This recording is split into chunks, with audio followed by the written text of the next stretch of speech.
Hello, my name is Nia. 17 years ago, I got hit by a car, and while I lay there bleeding in the street, my mother stood on the sidewalk, pulled her cap down, and walked away. She saw me, and she left. Now she says she wants peace.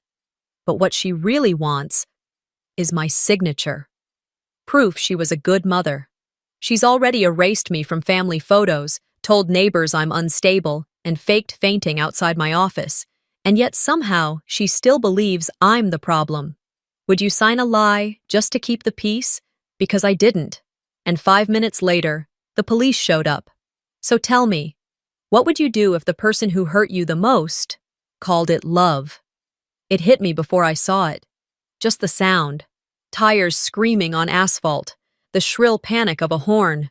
That dreadful second of silence when every muscle in your body tenses as if it's bracing for an impact you can't see. I wasn't in danger, not really. I was just crossing Madison and 5th, same as I had every Tuesday for the past 4 years. But my body, it remembered. A white sedan came to a screeching halt halfway through the crosswalk. The driver threw up his hands, mouthing something I didn't need to hear to understand. I stepped back, nodded, waved him through like I hadn't just relived the worst day of my life in under 3 seconds. It's been 17 years, but the sound still makes my bones freeze. I turned the corner and kept walking, my fingers curling around the strap of my tote bag until my knuckles paled. The past has a funny way of following you, not in grand, dramatic leaps, but in tiny, ordinary echoes. A sound, a smell, a stupid, screeching tire. I crossed under the shade of a jacaranda tree and let the memory in. I didn't invite it, but it was already there, clawing its way forward like it had been waiting for a gap in my day.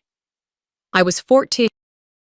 It was spring, and the air smelled like wet concrete and fresh-cut grass. I remember that because I was walking home from school, heavy with textbooks I wouldn't need after that day. My backpack thudded against my spine with each step. The light turned green, and I stepped off the curb like I'd done 1,000 times before. I didn't hear the car coming until it was too late. Just a shriek, rubber against pavement, and the crushing force that knocked the world sideways. They say your life flashes before your eyes. That's not what happened. What I saw was my mother. Corinne Lawley stood on the sidewalk, 20, maybe 25 feet away, close enough to see the panic, or the guilt, or even love. But I didn't see any of that. She didn't scream, didn't run. Her eyes locked on mine, 3 seconds, I counted, and then she looked away, tucked her chin, pulled the brim of her cap down like she was trying to disappear, and she walked off. No rush, no glance back. I laid there on the asphalt, leg twisted the wrong way, blood slipping into my eyelashes. I remember blinking furiously, trying to clear my vision because I thought maybe, just maybe, I saw wrong. Maybe she didn't see me. Maybe the sun hit her eyes. Maybe she was going to find help. But she never came back. Paramedics arrived 5 minutes later, but those 3 seconds, those 3 eternal seconds, burned deeper than any broken bone. I blacked out before they got me into the ambulance. When I woke up, the room was a shade too white, too clean, too still. My mouth was dry, and my leg was screaming. Painkillers dulled the edge, but the silence was sharper. No balloons, no familiar perfume, no anxious voice calling my name. There was a nurse, older, quiet. She checked my chart, adjusted something on the IV, and I asked her, hoarse, "Was anyone here?" She hesitated, pen hovering mid-air. "There was a woman," she said eventually, eyes flicking away from mine. Didn't stay long. A few hours later, I heard it again, from the family in the next bed, whispering like I wasn't just behind a curtain. "She's that girl. You know, the one whose mom left her in the street." That stuck harder than the metal rods they put in my leg. And yet, as lonely as those days were, someone showed up. Odessa Tillman. She lived 3 doors down from us. I'd only spoken to her in passing before, the occasional wave, the short exchange when I helped carry her groceries up the porch steps. But there she was, sitting at the foot of my bed with a Tupperware of homemade soup, chicken and rice, no words, no explanations, just soup and presence. She didn't ask what happened, didn't pry, she just stayed. She read her newspaper in silence, knitted something green and soft, and when the nurse came in to check my vitals, Odessa stepped outside like she belonged there. That night, I cried. Not from the pain, but from that realization. Love doesn't always come from the people who are supposed to give it. And sometimes, strangers do the job family won't. Over the next few weeks, Odessa became my constant. Corinne never returned, not once, but Odessa came every other day, and when I was discharged, she helped me get home, set up my room, and even brought a mini whiteboard to help me track my meds. I never asked her why she did it. She never explained. And maybe that was the point. 17 years later, lying in bed that night, I watched the shadows flicker across the ceiling of my apartment. The city outside hummed with late-night traffic, the occasional siren echoing in the distance, but my mind was stuck on 3 seconds. She saw me, she saw me, she saw me, and she walked away. I didn't open the door. I didn't need to. Through the peephole, I saw her, leaning casually against the frame like she'd dropped by to borrow sugar. Her hair was streaked with gray, styled too perfectly for someone claiming to be just passing through. The scarf around her neck was the same deep wine color she wore the day she walked away. She didn't knock again, just stood there, calm, like she had every right to be on my threshold. I waited. Maybe she'd get bored. Maybe she'd remember what she did and feel ashamed enough to leave. But Corinne Lawley didn't do shame. Eventually, I heard the soft rustle of paper sliding under my door. A pause. Then footsteps, heels tapping too slowly for someone in a hurry. I counted 5 seconds after the last click of her shoes before bending down to pick up what she'd left behind. A manila envelope. No name, no note. Just the seal, neat and deliberate. I opened it with more curiosity than caution, expecting, what? An apology? A letter filled with motherly regret? A photo of us from back when I still thought mom meant something more than biology? No. Inside was a document, legally formatted, stamped, highlighted. Affidavit of reconciliation. I scanned the first paragraph and stopped cold. Party A acknowledges that Party B, Corinne Lawley, has consistently maintained a maternal presence, demonstrated appropriate care, and wishes to restore their familial relationship in good faith. I almost laughed. Not a single mention of abandonment.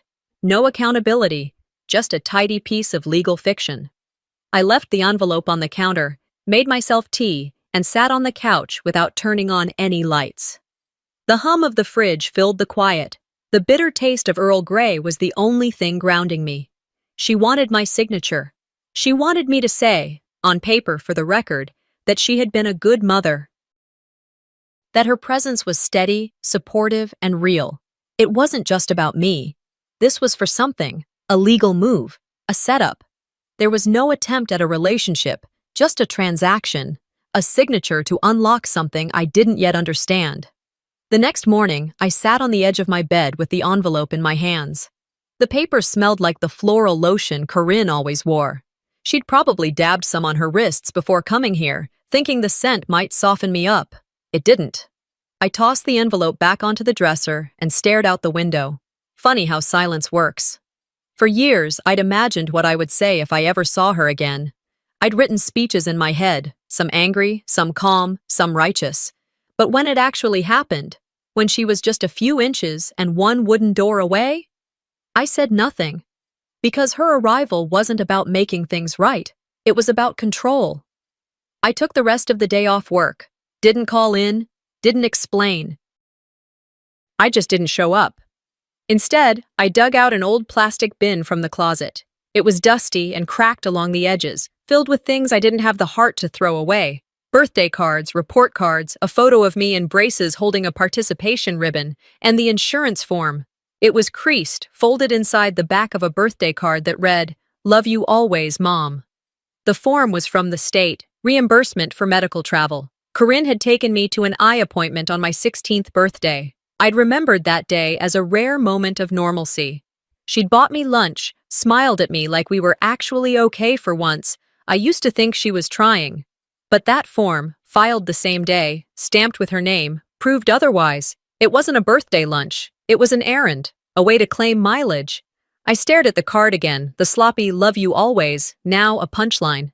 That night, I sat in my kitchen and reread the affidavit.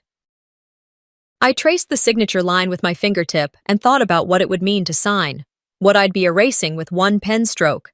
She wanted peace. That's what she said when she finally called. "I just want peace, Nia," she'd whispered into my voicemail. "We've both been through enough. Let's move on." Peace for who? For the woman who left her daughter in the street like an inconvenient errand gone wrong?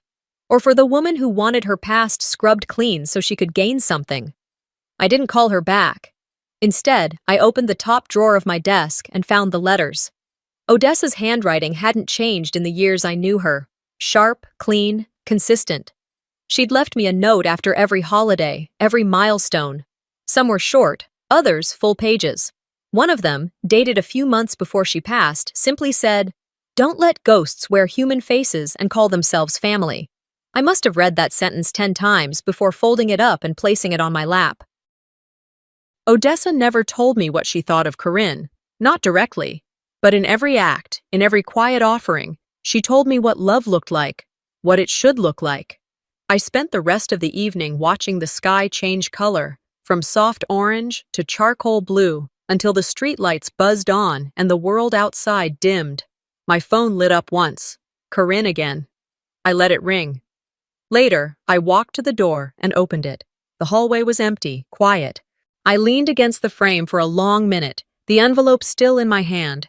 Then I called out, loud enough for the words to fill the space between us. "I'm not signing anything. Not yet." There was no reply, no footsteps, no echoes. But I knew she heard me. And this time, I wasn't the girl lying broken on the pavement. I was the woman standing on solid ground, demanding answers. The days that followed didn't scream danger. They whispered it. Corinne didn't pound on my door or leave dramatic voicemails. She didn't shout from street corners or make tearful phone calls to relatives. She was smarter than that, calculated, measured, and she had patience, the kind only guiltless people possess. I first noticed her the following Thursday. It had been a long day at work, back-to-back meetings, a report that wouldn't balance, and a tense conversation with a donor who thought nonprofit meant free labor. I walked out of the building around 6, tugging my cardigan tighter as the evening chill snuck in through the trees lining the sidewalk. And there she was, across the street, standing near the bus stop, holding a Trader Joe's bag like she'd just done some light grocery shopping, except it was nearly empty, and she wasn't looking at the schedule or her phone. She was looking at me. Her face didn't flinch when our eyes met. No wave, no nod, not even a twitch of recognition. Just that stare. Steady, sharp. I stopped walking, pulled out my phone, and took a picture. Not obviously, but clear enough. She saw me do it. Her mouth curled up slightly, as if I'd just passed her a silent compliment. I didn't confront her. I just walked away, heart pounding. That night, I logged the time and location in a folder I'd created on my laptop. I wasn't ready to admit it was stalking, not yet, but I was tired of trusting my memory alone, tired of second-guessing what I knew was real. The following week, it happened again. This time, I was coming out of the grocery store, arms full of paper bags, when I saw her near the magazine rack by the pharmacy counter. Different outfit, same scarf, same lipstick shade I remembered from childhood. A burnt orange that looked like rust in the wrong light. She wasn't shopping. She wasn't even pretending. She picked up a tabloid, flipped a page, and stared at me over the edge. I didn't break stride. I didn't speak. But inside, I started to build a wall, a fortress made of receipts, timestamps, photos, and facts. Odessa's voice echoed in my memory that night while I replayed the footage from my doorbell cam. She used to say, "Predators don't growl, baby. They smile." She was right. The third encounter came not in person, but in a padded envelope. It arrived at work, tucked neatly among donation letters and board updates. My name was written in cursive across the front, the kind that looked sweet if you didn't know better. Inside, a bouquet of artificial roses, silk petals dyed too bright to be real, and a folded card. The handwriting was the same. "You've always been the strong one. I'm so proud of you. Please sign the paper. Let's move forward, or I'll have no choice." That line, I read it 3 times, hoping it would change by the 4th. But it didn't. I showed the note to Esther, my colleague 2 desks over. She frowned, reread it, then looked at me with wide, uncertain eyes. She mailed this here? To the office? I nodded. That's creepy, she muttered. You should tell HR, or the police, or both. I didn't do either. Not yet, because technically, Corinne hadn't done anything wrong. She hadn't threatened to hurt me, not directly. She hadn't trespassed, not in any way the law would care about, but something had shifted. This wasn't a plea. It was pressure, soft and deliberate. I went home that evening and installed a second camera, this one angled toward the stairwell. I updated the firmware on my doorbell cam and changed the settings so it would alert me if anything moved within 10 feet of my door. Then I started a journal, digital, password protected. I wrote down every detail, date, time, location, description, emotional state, and whether or not there were witnesses. It wasn't for therapy, it was for proof. The next morning, I scheduled a consultation with a lawyer. Not to file anything yet, just to get ahead of whatever was coming. The woman I met with was smart, sharp, and wasted no time. This isn't about protecting yourself anymore, she told me, flipping through the images and notes I'd printed. It's about building a case. Don't engage. Don't reply. Just collect. I nodded. What if she escalates? She will, she said without blinking. People like her always do. Just make sure you're ready when she does. I was. The following Friday, I got home later than usual. Traffic had crawled for nearly an hour due to a wreck on the 215. It was dark when I pulled into the parking garage beneath my apartment. The air was still, almost too still for a building with 37 units. I took the stairs instead of the elevator. No real reason, just a gut feeling. When I reached my floor, I saw her. She was sitting on the steps just outside my unit, a paper grocery bag by her feet. She looked up like she'd been waiting all day, like this was a casual drop-by, not a violation. I didn't stop walking. Corinne, I said, calm and low. You can't be here. She stood, brushing off invisible lint from her coat. I brought you dinner, she said, lifting the bag. Chicken pot pie, the kind you used to love. You can't keep showing up like this. Her smile faltered. She stepped forward, slowly. I gave birth to you, she said, voice trembling just enough to sound sincere. Don't you dare treat me like a stranger. I didn't hesitate. You treated me like a stranger in the street, I said. That's where we began. That landed. She blinked, then clutched the paper bag a little tighter. All I'm asking for is your forgiveness. One signature. That's it. And we both get to move on. I stepped past her and unlocked my door, speaking without turning around. You already moved on 17 years ago when you pulled your cap down and walked away. I pushed the door open, but before I could step inside, her voice changed. It dropped into something colder, deeper. Sign it. I'm running out of patience. And once I do, you'll wish you had. I turned slowly. My phone was already recording from my coat pocket. Her tone, her words, everything was captured. I met her eyes and didn't blink. Tick, tick, tick, I whispered. Then I closed the door behind me and double-locked it. That weekend, she called again. I didn't answer. The voicemail she left was clipped, polite, too polite. Just a quick visit, she said. Just 5 minutes. I'd really like you to see something. Her voice carried that tone, half sugar, half warning, like a trap wrapped in ribbon. I didn't respond right away, but something in me said, go. Maybe it was curiosity. Maybe it was just the part of me that still wanted to understand how a woman like Corinne could look at her own daughter on the pavement and keep walking. Sunday afternoon was warm, deceptively calm. I pulled into the street I used to bike down as a kid.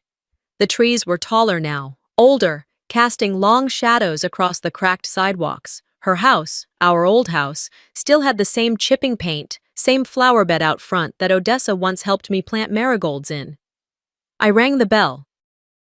She opened the door with that same manufactured smile, lips pulled tight over teeth she'd had whitened too many times. You came, she said, like she hadn't left 17 years of silence between us. 5 minutes, I reminded her, stepping inside. The air smelled like potpourri and lemon cleaner.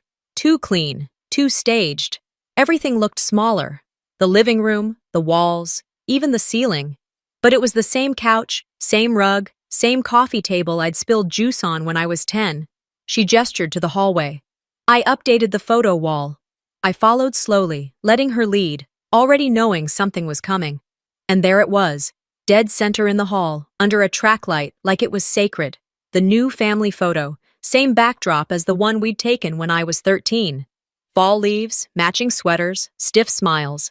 Except in this one, I wasn't there. Same pose, same frame, same laugh frozen on Keen's face. But no trace of me. My spot was filled in with empty space. Cropped cleanly, surgically, I didn't say anything. She noticed. Corinne tilted her head slightly. "It's just a cleaner image," she said. "Less noise." Less noise. I took one last look at that photo and turned around. I didn't slam the door behind me, didn't speak, didn't ask why she thought I wouldn't notice. I just walked. Back in the car, my hands were steady, but my throat burned. I sat in the driver's seat, staring at the steering wheel, trying not to scream. Because I finally got it. I wasn't just ignored. I was erased, like I'd never existed. But ghosts remember. That evening, I got a call. Keen, my brother, same number, same voice I hadn't heard in years. "Nia," he said, like we were still close, like nothing had happened. "What do you want?" I asked. "She's trying," he said without hesitation. "You're making this harder than it needs to be." I didn't respond right away. "Keen," I said finally, "did she ever tell you what happened the day of the accident?"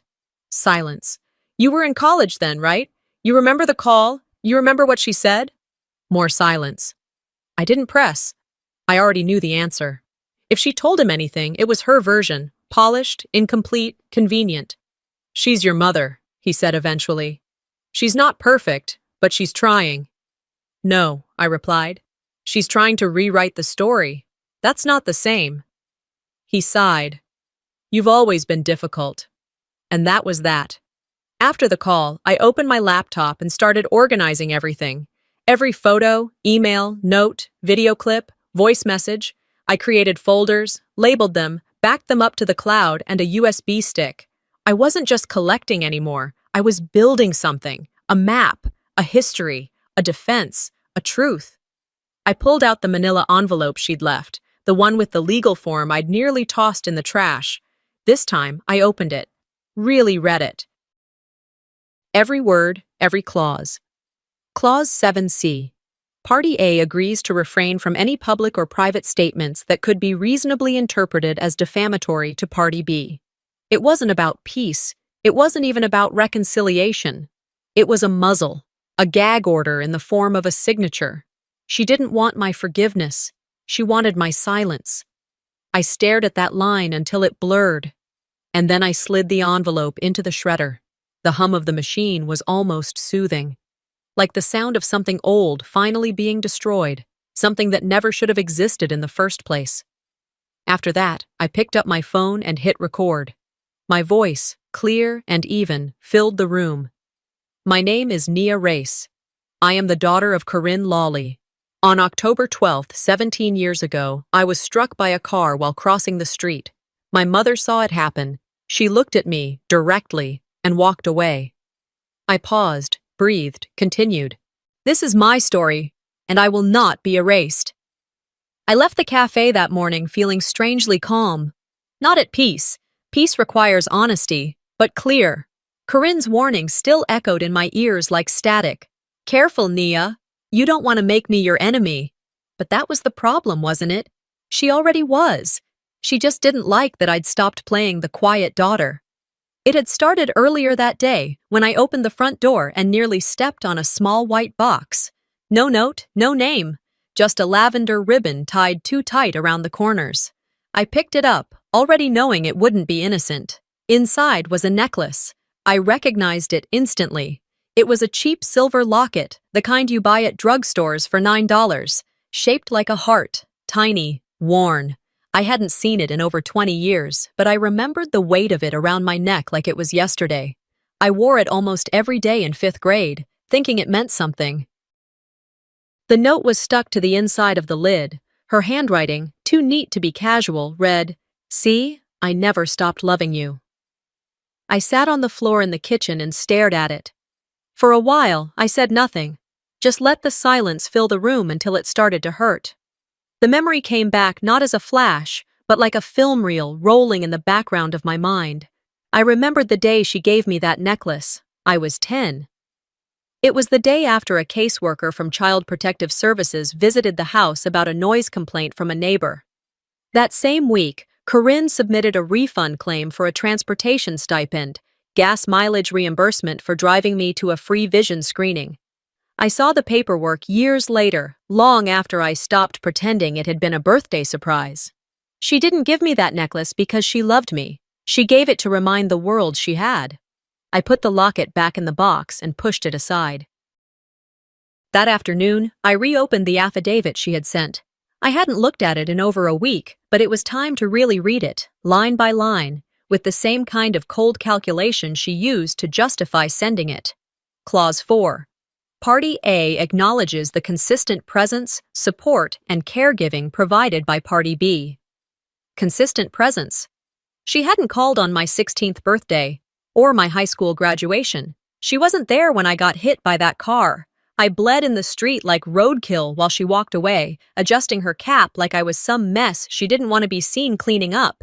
This wasn't reconciliation. It was a rewrite. That evening, I sent her a text. "Let's talk, tomorrow, Café Clementine, 9 a.m. The message was read instantly. No reply, but I knew she'd show, and she did. The cafe was half full, moms with strollers, older couples splitting muffins, a man in the corner with earbuds, and a dog curled at his feet. I picked a table near the front. Enough noise to hide a conversation, but not enough to cover one if it got ugly. Corinne arrived in a camel coat, hair done, lipstick darker than usual. She looked like she was walking into a job interview, or court. She didn't sit right away. She stood over the table and smiled that same polished smile she wore like armor. "I'm glad you came," she said, sliding into the seat across from me. I didn't smile.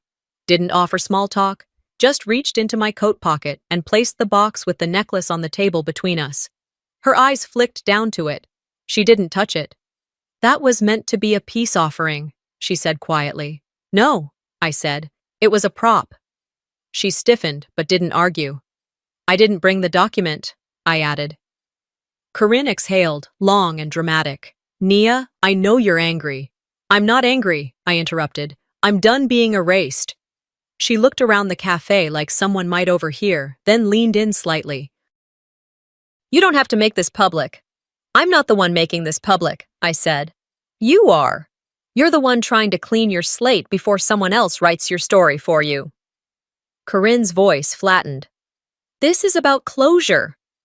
This is about control." She didn't deny it. "So," I continued, keeping my tone steady, "you want me to sign a document that says you were always there, that you supported me, that you were a loving mother." She nodded slowly. "For family, for peace." "No," I said. "For $250,000. Her eyes narrowed. "You think this is about money?"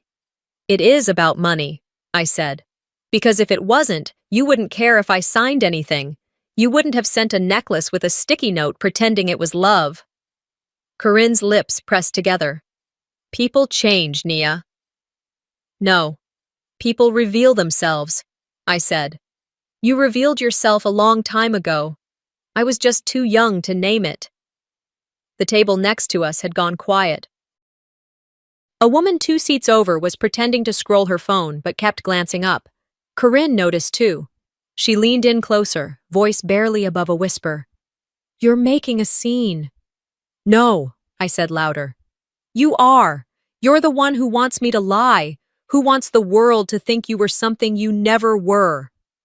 "Nia, keep going," I said, sitting back in my chair.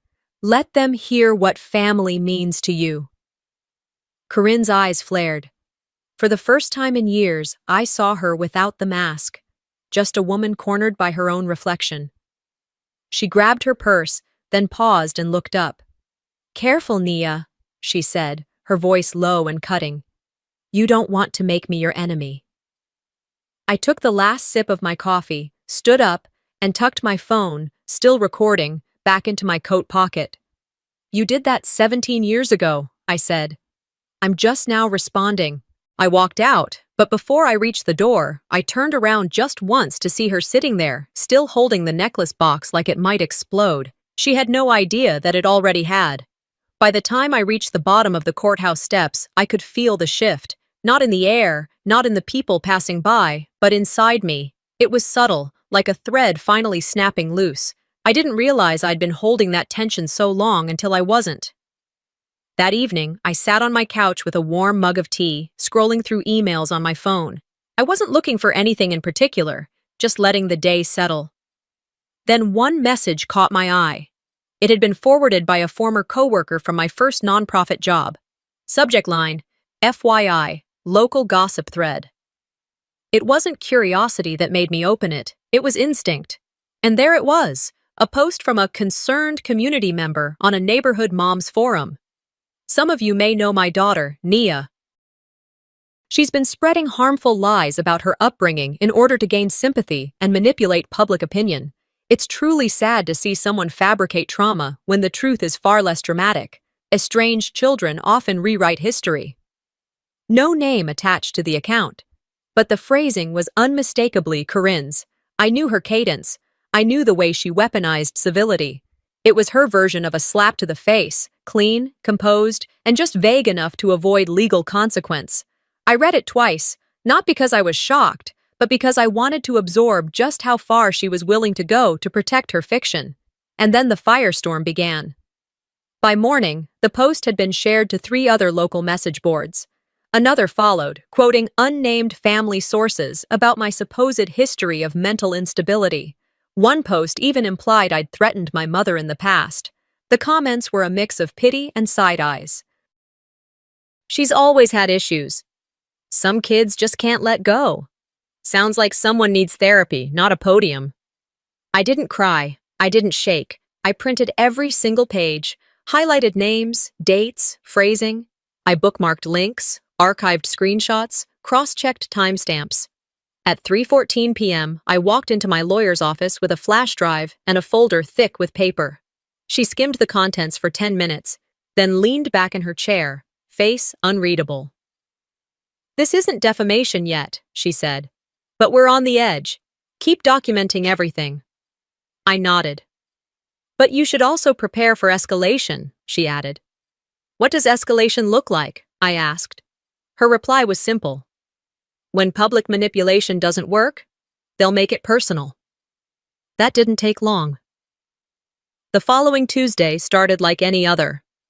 Morning meeting, a lunch and learn with 2 new interns, a quick walk to the local coffee truck for a much-needed iced latte. At 2:07 p.m., a security guard knocked on my office door.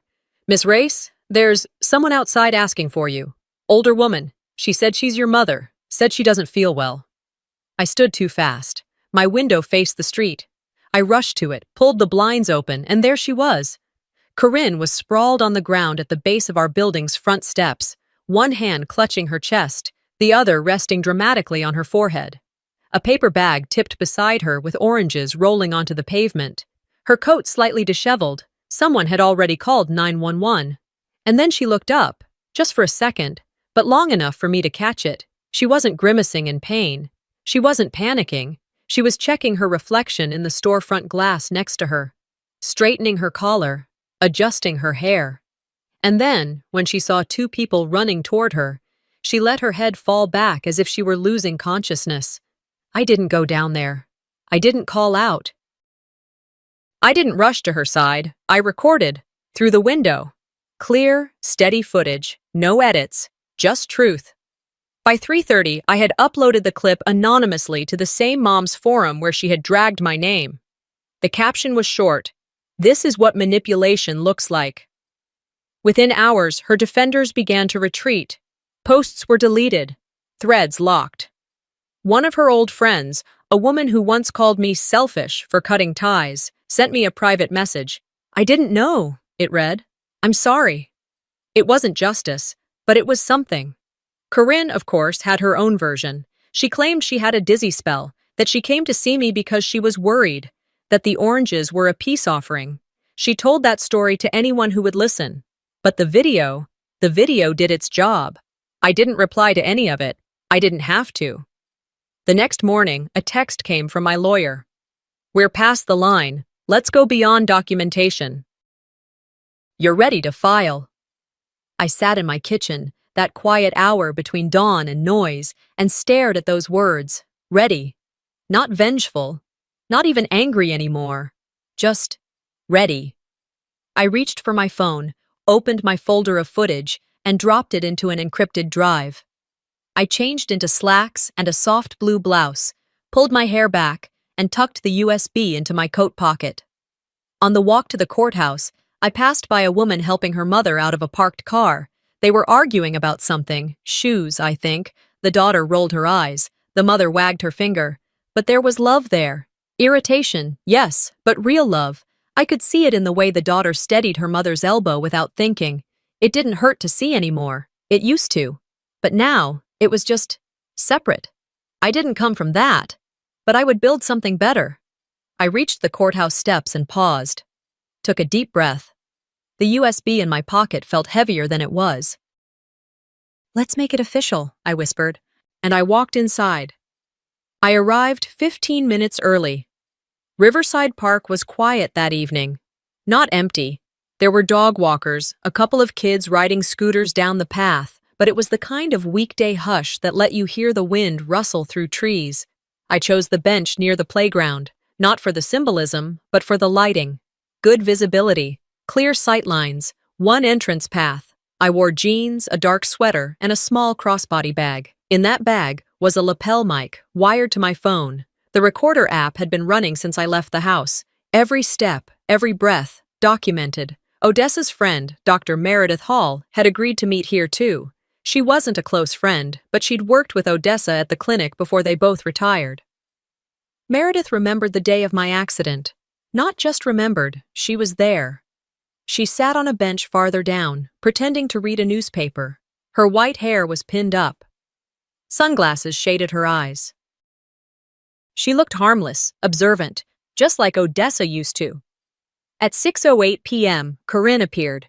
She approached with that same purposeful walk I knew too well, measured, polished, as though the pavement beneath her feet belonged to her. She wore a navy blue trench coat, pearl earrings, and that expression she'd perfected. Warm, generous, performative.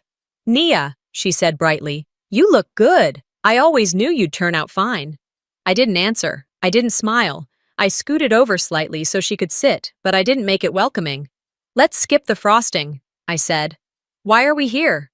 She sighed as if I'd ruined a perfectly pleasant start. "I'm trying to fix things," she said, "but you're making it impossible." I let that hang in the air. She was baiting me. I knew the game, and I wasn't playing. Corinne reached into her purse and pulled out a new envelope, this one with an embossed gold seal. "This is just a clarification version," she said, placing it between us. "Cleaner language, simpler terms. We only need to show that we've reconnected. The rest is just words." I didn't touch the envelope. "What changed?" I asked. She blinked. "What do you mean? Why now? Why not 5 years ago? 10? Why is it so urgent?"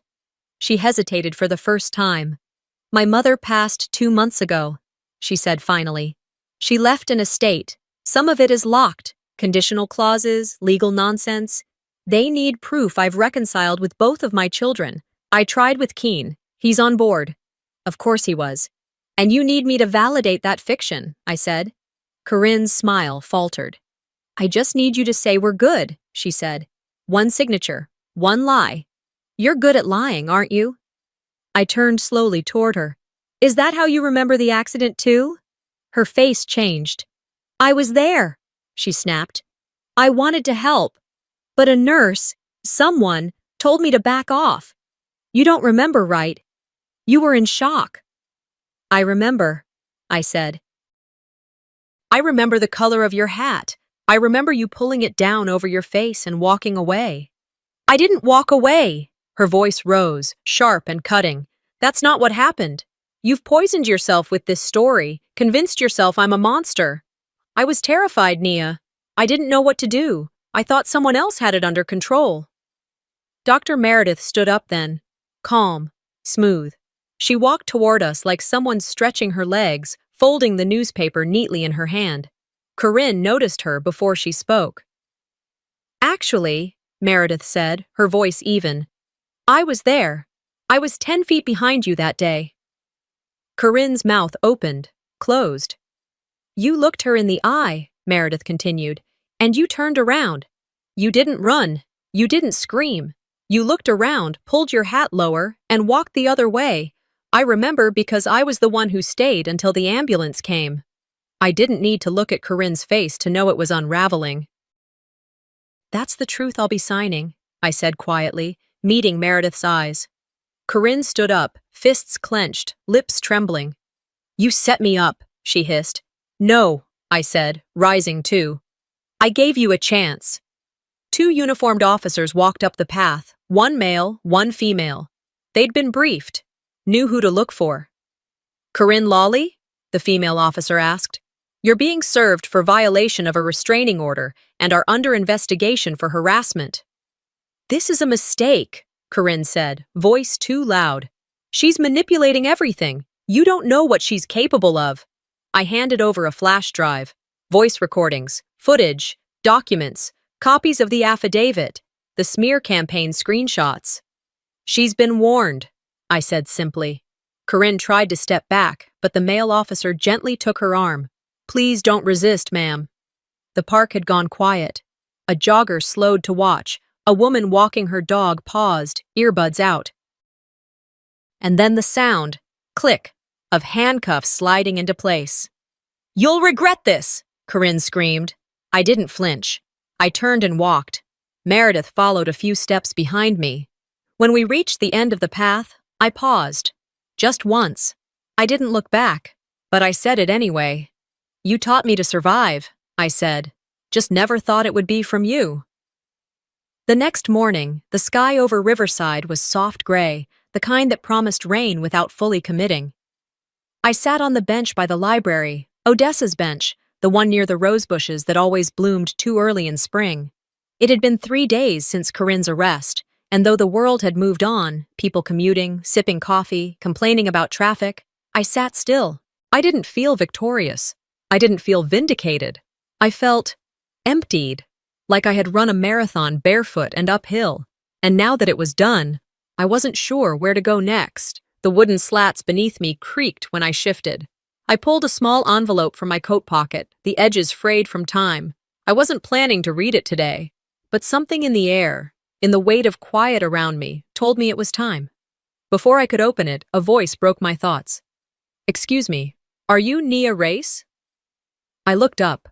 A young woman stood in front of me, no older than 25, holding a notepad and a phone. Her hair was in a messy bun, glasses slipping down her nose. I'm Julia, from the Riverside Voice. I saw your name in the court log last week. What happened? Well, it struck me. Would you consider talking to me? Sharing your side? I studied her for a moment. She didn't have the smugness of a gossip chaser. She looked nervous, too green to manipulate me, but also too eager for me to ignore. I'm not interested in making this a spectacle, I said. She nodded quickly. It's not that. Stories like yours matter, but only if they're told right. I didn't respond. Instead, I reached into my tote bag and handed her a sealed envelope.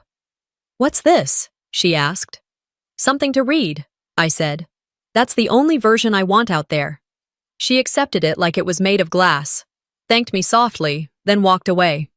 When she disappeared behind the hedges, I turned back to the other envelope, the one Odessa left behind. She'd tucked it into a baking tin after her diagnosis. I found it a few days after her funeral, hidden between her recipe cards and a coupon for cinnamon sticks she never used. My hands trembled slightly as I opened it. Naya, some people give you life, others give you reason to keep living it. You don't owe anyone an explanation for surviving. You've always been worth loving. You don't need to prove it anymore.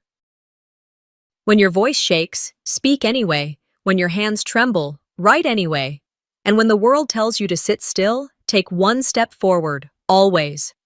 Oh, by the time I finished reading, I wasn't just crying. I was sobbing.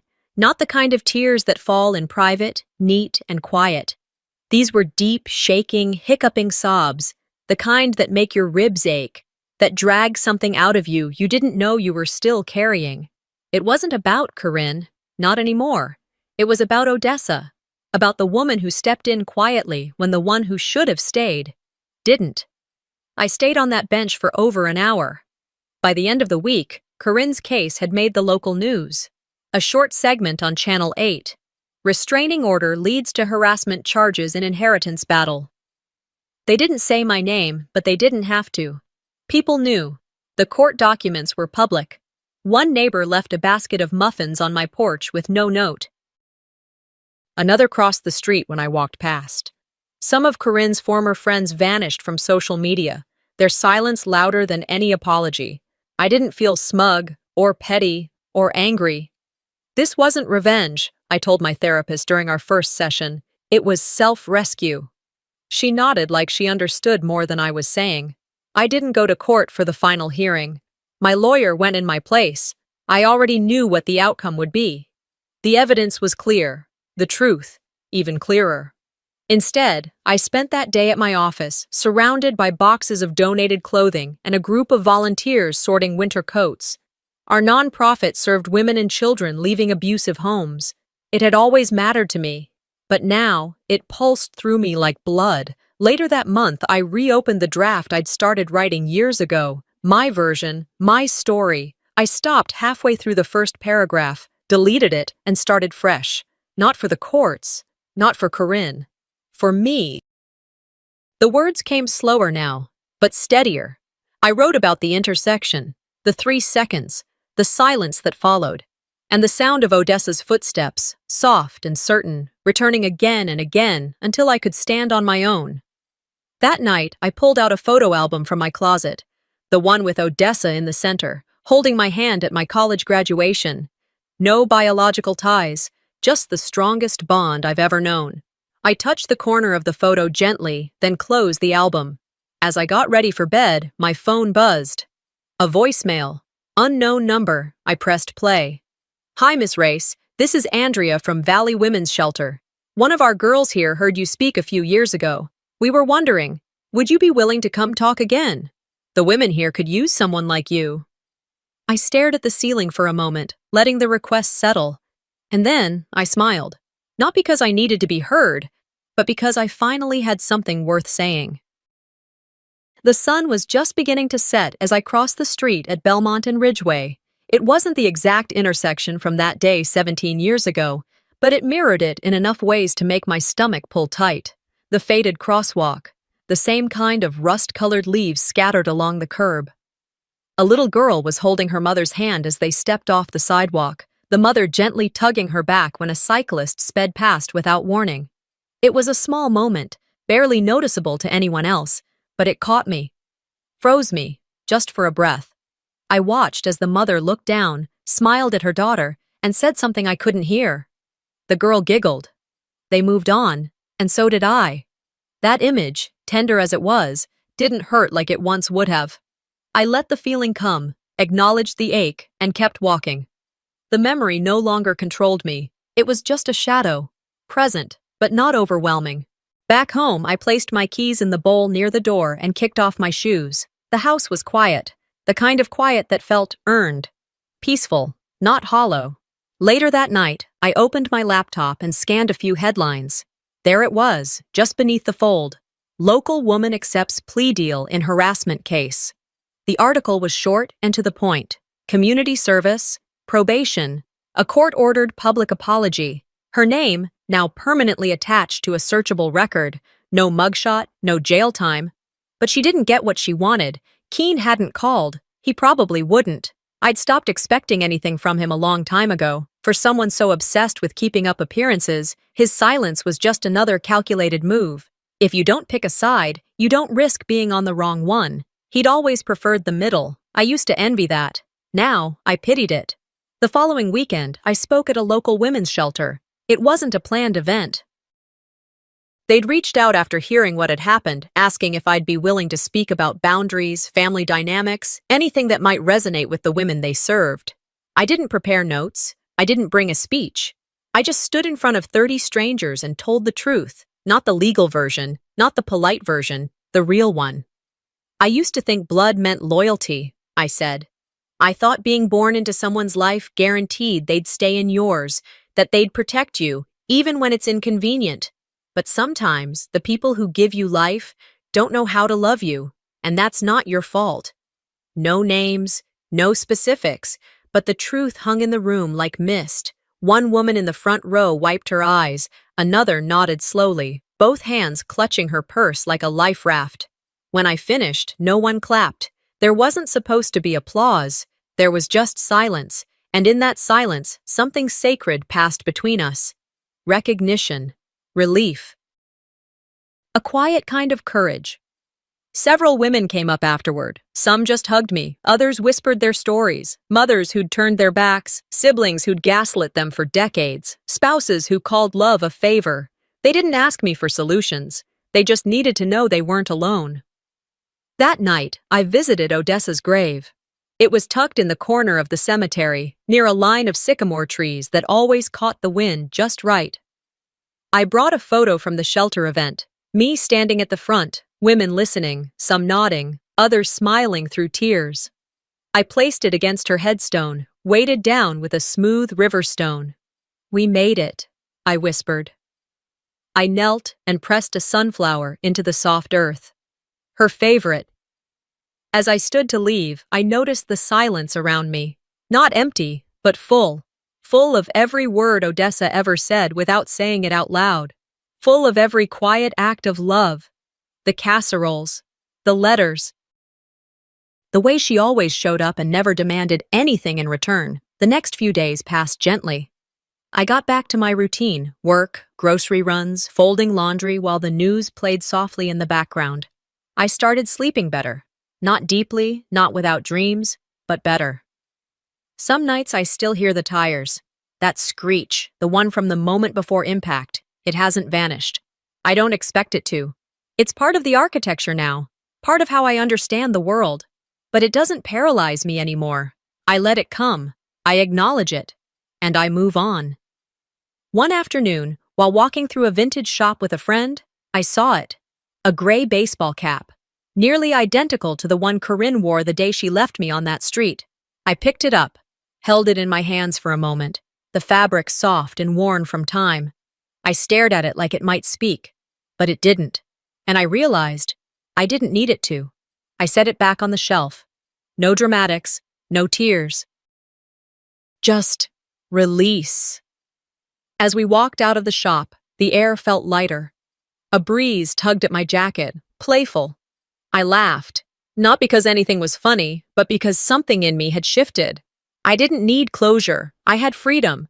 You don't have to forgive someone to free yourself from them. Sometimes you just set the weight down and keep walking. Sometimes walking away isn't weakness, it's survival. This story wasn't about revenge. It was about reclaiming the truth when everyone else tried to bury it. Not all wounds bleed. Some are silent, passed down like heirlooms, until someone chooses to break the cycle. Have you ever had to choose peace over family? I'd love to hear your story in the comments. If this story resonated with you, don't forget to like, share, and subscribe for more real, emotional, and unforgettable family stories.